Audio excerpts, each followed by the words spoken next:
Hello everyone, let's start our problem discussion today. Let x comma d be in metric space. We will just understand the setup first before jumping on to the problem. Let x comma d be a metric space. We will understand it theoretically. X comma d be a metric space and A is a subset of x. A is a subset of x. And we will try to understand x and a sequence in x. X and a sequence in x such that it is very close to A. Pictorially it looks like it. For example, it is very close to you after some stage. It might start somewhere around here. But after some stage it is coming here. For example, you can just think of this x and naught, this x and naught plus 1. So after some stage it is coming very close to this compact set. Then my question is, does there exist at least a subsequence? I am not claiming for the sequence. Does there exist a subsequence such that subsequence converges to some point in the set? This is my this is our idea of the problem. Let's get into the solution.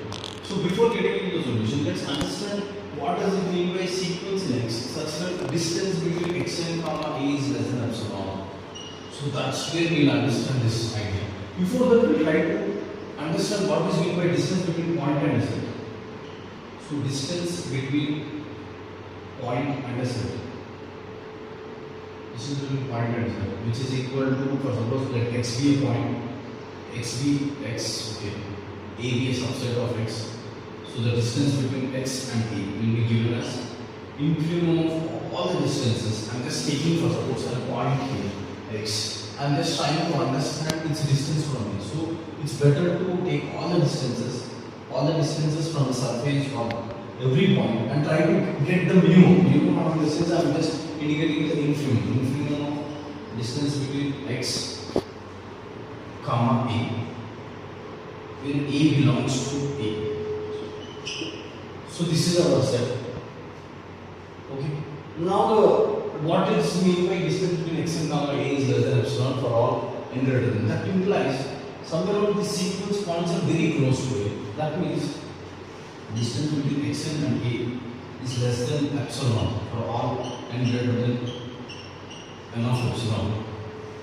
This implies for all n belongs to n, there exists an element an belongs to a such that distance between x and comma a, distance between x and comma a will be less than 1 by n for all n belongs to a.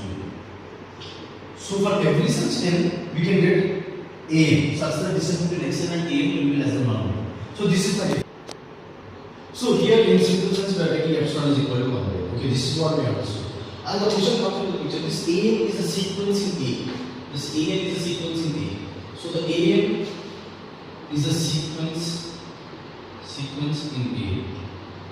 This implies by the compactness of a, there existed subsequence a and k such that a and k converges to a naught, where a naught belongs to a.